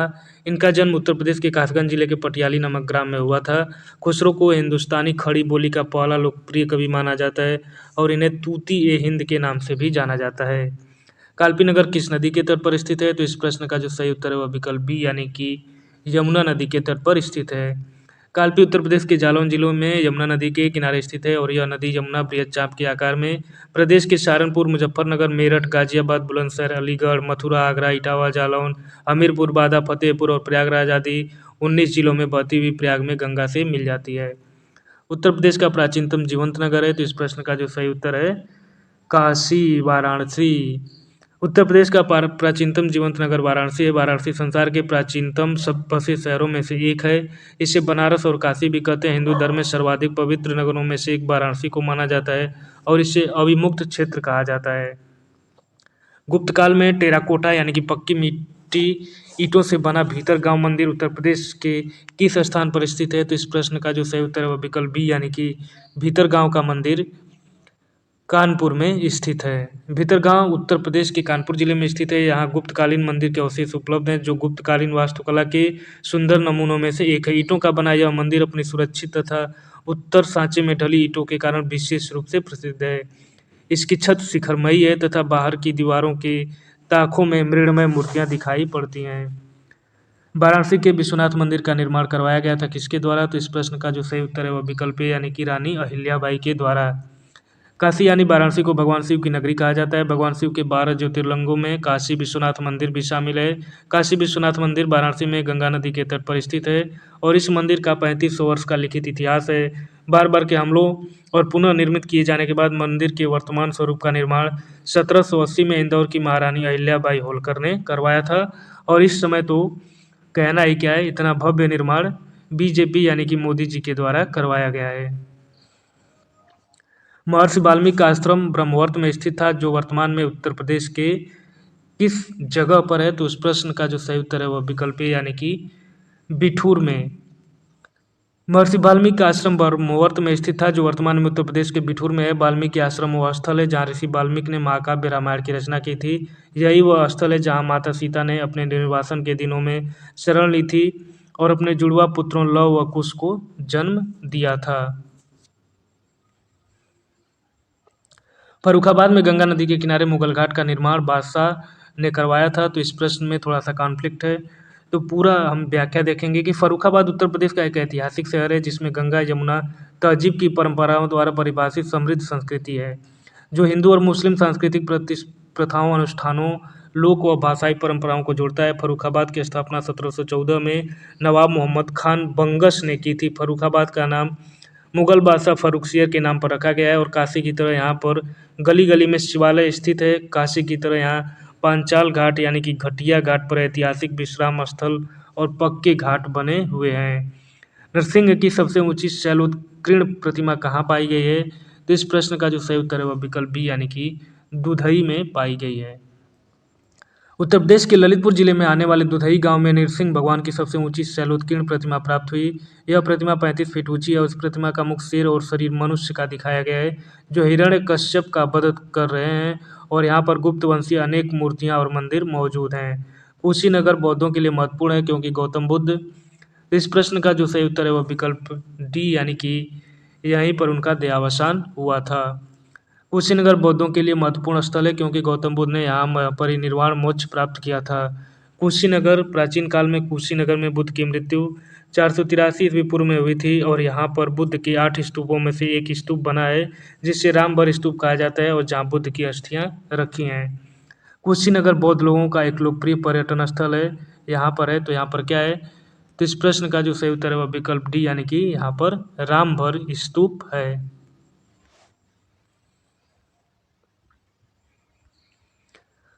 बड़ा इमामबाड़ा स्मारक कहाँ पर स्थित है, तो इस प्रश्न का जो सही उत्तर है वह विकल्प यानी कि बड़ा इमामबाड़ा लखनऊ में स्थित है।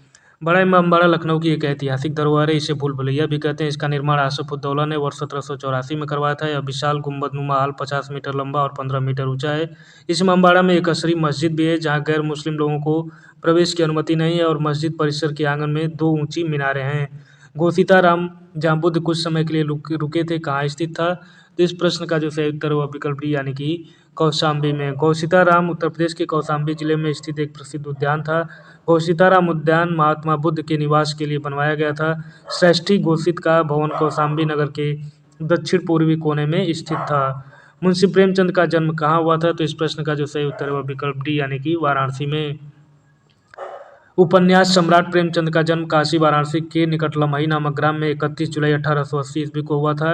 इनके पिता अजायब राय डाक मुंशी थे जो डाक विभाग में नौकरी करके परिवार का भरण पोषण करते थे। इन्होंने माधुरी तथा मर्यादा पत्रिकाओं का संपादन किया तथा हंस व जागरण नामक पत्र का प्रकाशन किया। भारतीय साहित्य जगत में इन्हें उपन्यास सम्राट की उपाधि से नवाजा गया है।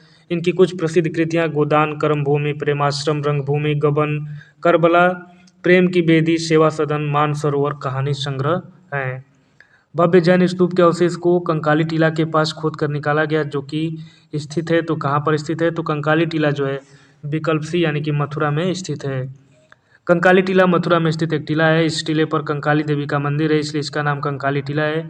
1890-91 में डॉक्टर फुहरर के नेतृत्व में यहाँ खुदाई हुई जिसमें प्रसिद्ध भव्य जैन स्तूप प्राप्त हुआ था। प्रसिद्ध सूफी संत शेख सलीम चिश्ती की दरगाह उत्तर प्रदेश के किस स्थान पर स्थित है, तो इस प्रश्न का जो सही उत्तर है वह विकल्प सी यानी कि फतेहपुर सीकरी में। प्रसिद्ध सूफी संत शेख सलीम चिश्ती अजमेर के ख्वाजा मोइनुद्दीन चिश्ती के पौत्र थे। सूफी संत शेख सलीम चिश्ती की दरगाह उत्तर प्रदेश के फतेहपुर सीकरी यानी कि आगरा के समीप में स्थित है और यहाँ पर अकबर द्वारा पंचमहल, बुलंद दरवाजा आदि प्रसिद्ध इमारतें बनवाई गई हैं। 6वीं शताब्दी ईसा पूर्व के दौरान मथुरा के आसपास के क्षेत्र को कहा जाता था, तो इस प्रश्न का जो सही उत्तर है वह विकल्प सी यानी कि सूरसेन कहा जाता था। 6वीं शताब्दी ईस्वी पूर्व के दौरान मथुरा के आसपास के क्षेत्र को सूरसेन कहते थे। इसकी राजधानी मथुरा थी। मत्स्य जो कि राजस्थान में है उसकी राजधानी विराटनगर, पांचाल बरेली बदायूं का क्षेत्र और उसकी राजधानी यक्षत्र, अंग बिहार में है और जिसकी राजधानी चंपा थी। 6ठी सदी बीसी के दौरान उत्तर प्रदेश के किन क्षेत्र को चेदी कहा जाता था, तो इस प्रश्न का जो सही उत्तर है वह विकल्प ए यानी कि बुंदेलखंड क्षेत्र को चेदी कहा जाता था। बौद्ध ग्रंथ अंगुत्तर निकाय के अनुसार 6वीं शताब्दी ईसा पूर्व में भारत और 16 महाजनपदों में बटा हुआ था। इन महाजनपदों में उत्तर प्रदेश से 8 महाजनपद शामिल थे और इनका विवरण निम्न है। पहला जो है काशी महाजनपद है, उसकी राजधानी वाराणसी और आधुनिक वाराणसी के आसपास। वत्स कौशाम्बी इलाहाबाद के आसपास, कौशल श्रावस्ती फैजाबाद के आसपास, मल्ल कुशीनारा देवरिया के आसपास, चेदी सुक्तमती बुंदेलखंड के आसपास, कुरु इंद्रप्रस्थ मेरठ हरियाणा दिल्ली का क्षेत्र, सूरसेन मथुरा मथुरा के आसपास का क्षेत्र, पांचाल यानी कि छत्र बरेली बदायूं और फर्रुखाबाद का क्षेत्र। राजा हर्षवर्धन ने में भद्र बिहारक नामक ज्ञान के एक बृहद केंद्र की स्थापना की थी। तो जो हर्षवर्धन है वो कन्नौज से जुड़े थे, तो इस प्रश्न का जो सही उत्तर है वो विकल्प सी यानी कि कन्नौज। राजा हर्षवर्धन ने कन्नौज में भद्र बिहार नामक ज्ञान के एक बृहद केंद्र की स्थापना की थी। हर्ष के दरबारी कवि बाणभट्ट थे जिन्होंने हर्षचरित तथा कादम्बरी की रचना की। हर्षवर्धन ने 3 संस्कृत नाटक ग्रंथों प्रियदर्शिका, रत्नावली तथा नागानंद की रचना की थी। अशोक स्तंभ में उत्कीर्ण किए हुए शेर का मुख जिसे भारत सरकार द्वारा राष्ट्रीय प्रतीक के रूप में अपनाया गया है, किस संग्रहालय में सुरक्षित है, तो इस प्रश्न का जो सही उत्तर है वह विकल्प बी यानी कि सारनाथ में। व्याख्या देखेंगे। सारनाथ में अशोक ने जो स्तंभ बनवाया था उसके शीर्ष भाग को सिंह चतुर्मुख कहते हैं। इस मूर्ति में 4 भारतीय सिंह पीठ से पीठ सटाए हुए खड़े हैं। सारनाथ स्तंभ का यह शीर्ष भाग वर्तमान समय में सारनाथ के संग्रहालय में रखा हुआ है और यह सिंह चतुर्मुख शीर्ष स्तंभ भी भारत सरकार द्वारा राष्ट्रीय प्रतीक के रूप में अपनाया गया है। चंदेल शासन के दौरान उत्तर प्रदेश का निम्नलिखित में से कौन सा क्षेत्र जेजाक भुक्ति या जयहोटी के नाम से जाना जाता था, तो इस प्रश्न का जो सही उत्तर है वह बुंदेलखंड यानी कि बुंदेलखंड को जेजाक भुक्ति या जयहोटी के नाम से भी जाना जाता है। जेजाक भुक्ति या जयहोटी एक वीर प्रश्विनी भूमि रही है। यहाँ भूमि उत्तर प्रदेश तथा आंशिक रूप से मध्य प्रदेश में पड़ती है। कभी इस पर चंदेल राजाओं का शासन हुआ करता था। अब यह बुंदेलखंड क्षेत्र के नाम से जानी जाती है। प्रतिहार साम्राज्य के पतन के बाद बुंदेलखंड की भूमि पर चंदेल वंश के शासकों का स्वतंत्र राजनीतिक इतिहास प्रारंभ हुआ। आगरा और अवध के संयुक्त प्रांत, जिन्हें अब उत्तर प्रदेश के नाम से जाना जाता है, ने वर्ष 1921 में अपनी राजधानी को कहाँ से लखनऊ में स्थानांतरित किया था। तो इस प्रश्न का जो सही उत्तर है वह विकल्प सी यानी कि इलाहाबाद से लखनऊ में स्थानांतरित किया गया था। आगरा एवं अवध के संयुक्त प्रांत, जिन्हें अब उत्तर प्रदेश के नाम से जाना जाता है, की राजधानी को वर्ष 1921 में इलाहाबाद, वर्तमान में प्रयागराज से लखनऊ स्थानांतरित की गई थी। वर्तमान समय में लखनऊ उत्तर प्रदेश की प्रशासनिक व विधायिक राजधानी तथा इलाहाबाद न्यायिक राजधानी के नाम से जाना जाता है। उत्तर प्रदेश का उच्च न्यायालय इलाहाबाद में स्थित है, जिसकी एक खंडपीठ लखनऊ में है। गौतम बुद्ध की मां देवदा राज्य के शासक परिवार से थी, जो अब उत्तर प्रदेश के किस जिले में है। तो इस प्रश्न का जो सही उत्तर है वह विकल्प ए यानी कि देवरिया जिला। महात्मा बुद्ध की मां का नाम महामाया था, जो देवदा राज्य के कोली वंशी परिवार से संबंधित थी। देवदा राज्य वर्तमान में उत्तर प्रदेश के देवरिया जिले में स्थित है। कोली गणराज्य पूर्वी उत्तर प्रदेश और नेपाल की सीमा पर स्थित बुद्धकालीन गणराज्य था। 1 जनवरी 1845 को उत्तर प्रदेश ने किस नामक पहला हिंदी समाचार पत्र निकाला, जिसे गोविंद रघुनाथ ने संपादित किया था। तो इस प्रश्न का जो सही उत्तर है वह विकल्प बी यानी कि बनारस अखबार। व्याख्या देखेंगे। 1 जनवरी वर्ष 1845 ईस्वी को उत्तर प्रदेश राज्य से बनारस अखबार नामक पहला हिंदी समाचार पत्र निकाला गया, जिसको गोविंद नारायण थत्ते ने संपादित किया था। अखबार के संचालक राजा शिव प्रसाद सितारे हिंद थे। हिंदी का प्रथम समाचार पत्र उदंत मार्तंड था, जिसका प्रकाशन 30 मई 1826 में कलकत्ता में शुरू किया गया था और इसके संपादक जुगुल किशोर शुक्ल थे। इसी के उपलक्ष्य में 30 मई को हिंदी पत्रकारिता दिवस मनाया जाता है। भेड़कुंड, जहाँ अर्जुन ने द्रौपदी से शादी करने के लिए मछली को निशाना बनाया था, उत्तर प्रदेश के किस जगह पर स्थित है। तो इस प्रश्न का जो सही उत्तर है वह विकल्प सी यानी कि फर्रुखाबाद। यानी कि भेड़कुंड, जहाँ अर्जुन ने पांचाल नरेश द्रौपदी की पुत्री द्रौपदी से शादी करने के लिए मछली की आंख को निशाना बनाया था, उत्तर प्रदेश राज्य के फर्रुखाबाद जिले में स्थित है। तो साथियों, आप देख सकते हैं कि शादी करने के लिए सीधे उन्होंने मछली की आंख में निशाना बनाया था। इस तरह से आपको भी बेरोजगारी दूर होने के बाद शादी करने के लिए आपको भी मछली की आंख में निशाना लग जाए, इस तरह से प्रैक्टिस करना चाहिए, तभी जो है आप सफल हो पाएंगे। तो जो सिर्फ और सिर्फ मेहनत से हो सकता है, तो इसलिए आप लगातार प्रैक्टिस करते रहें, तभी जो है आपका निशाना सीधे जाकर मछली की आंख में लगेगा। आइए अगला प्रश्न देखते हैं कि सूफी कवि आमिर खुसरो का जन्म उत्तर प्रदेश के किस जिले में हुआ था। तो इस प्रश्न का सही उत्तर विकल्प सी यानी कि एटा में हुआ था। सूफी कवि आमिर खुसरो का जन्म 1253 ईस्वी में उत्तर प्रदेश के एटा जिले के पटियाली नामक ग्राम, वर्तमान में कासगंज में हुआ था। इन्हें तबला तथा खड़ी बोली का आविष्कारक माना जाता है और इन्होंने 7 सुल्तानों का शासन स्वयं देखा है। बहू बेगम का मकबरा उत्तर प्रदेश के किस जिले में स्थित है। तो इस प्रश्न का जो सही उत्तर है वह विकल्प डी यानी कि फैजाबाद में। बहू बेगम का मकबरा उत्तर प्रदेश के फैजाबाद अब अयोध्या जिले में स्थित है और इसका निर्माण नवाब शुजा उद दौला ने अपनी प्रिय बेगम उमत उल जोहरा और बहू बेगम की याद में करवाया था। उत्तर प्रदेश के निम्नलिखित में से किस जिले को नवाबों का शहर भी कहा जाता है। तो इस प्रश्न का सही उत्तर विकल्प बी यानी कि लखनऊ को नवाबों का शहर कहा जाता है। उत्तर प्रदेश की राजधानी लखनऊ को नवाबों के शहर के नाम से भी जाना जाता है। लखनऊ के वर्तमान स्वरूप की स्थापना नवाब आसफउद्दौला ने 1775 ईस्वी में की थी, जो ब्रिटिश काल में अवध की राजधानी रही। लखनऊ अपनी खास नज़ाकत और तहजीब वाली बहुसांस्कृतिक दशहरी आम के बागों तथा चिकनकारी के लिए जाना जाता है।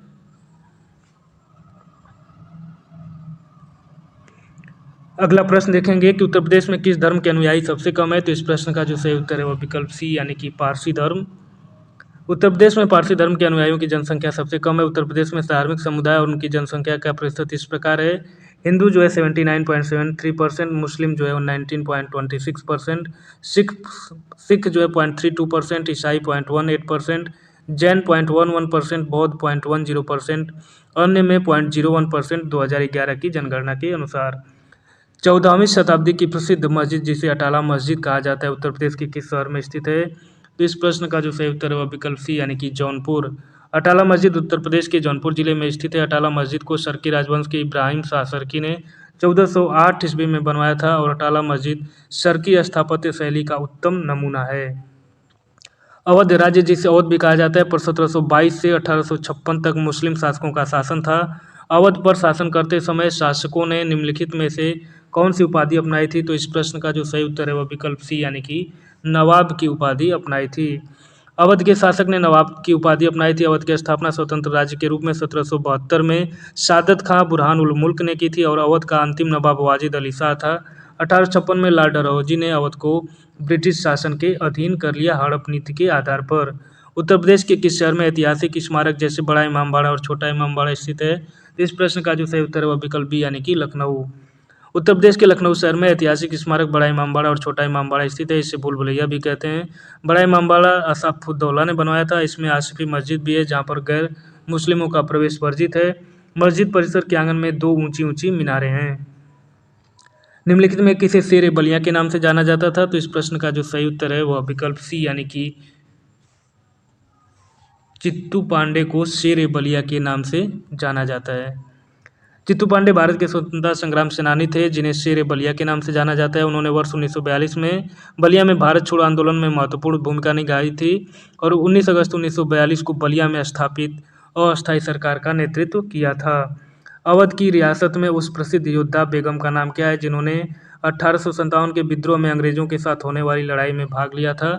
तो इस प्रश्न का जो सही उत्तर है वह विकल्प है यानी कि बेगम हजरत महल।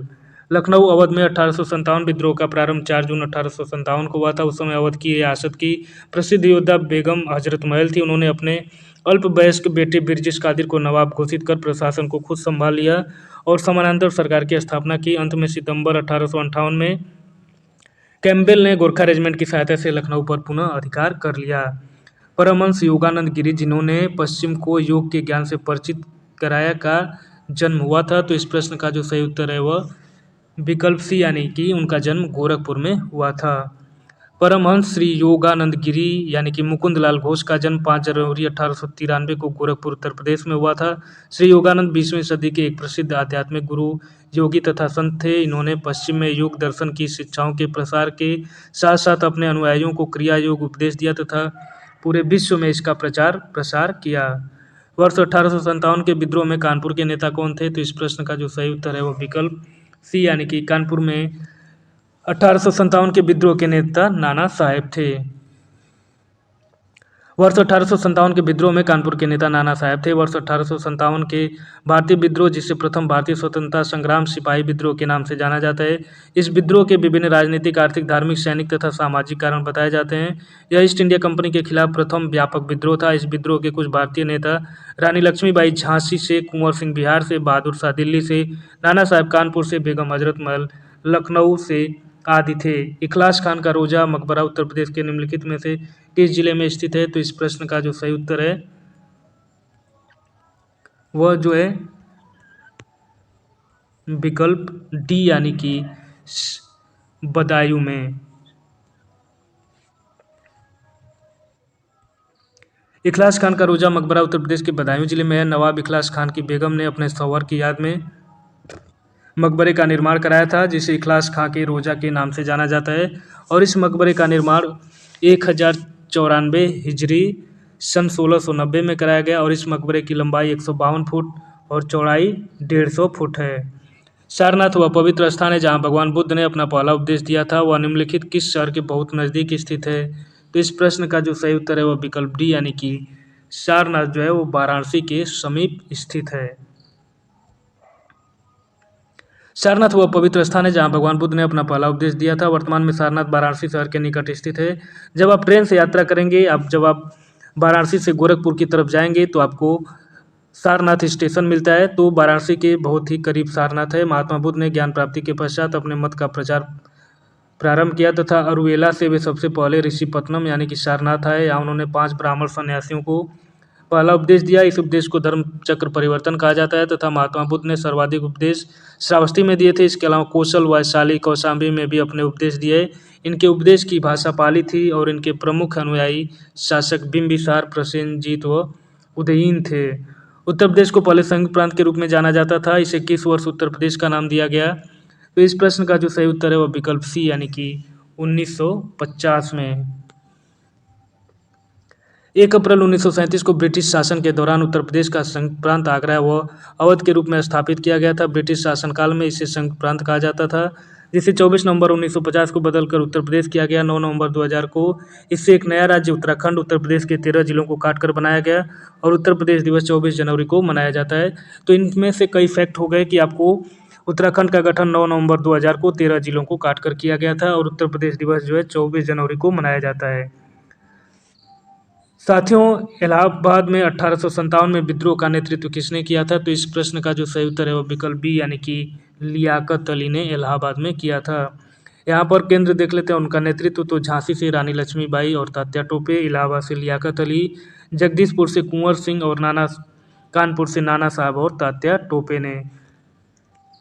तो साथियों, यहाँ तक हमने पूरा 149 प्रश्न देखा पूरा व्याख्या के साथ। तो साथियों, आप सभी ने यहाँ तक वीडियो देखा तो आप सभी का बहुत बहुत आभार।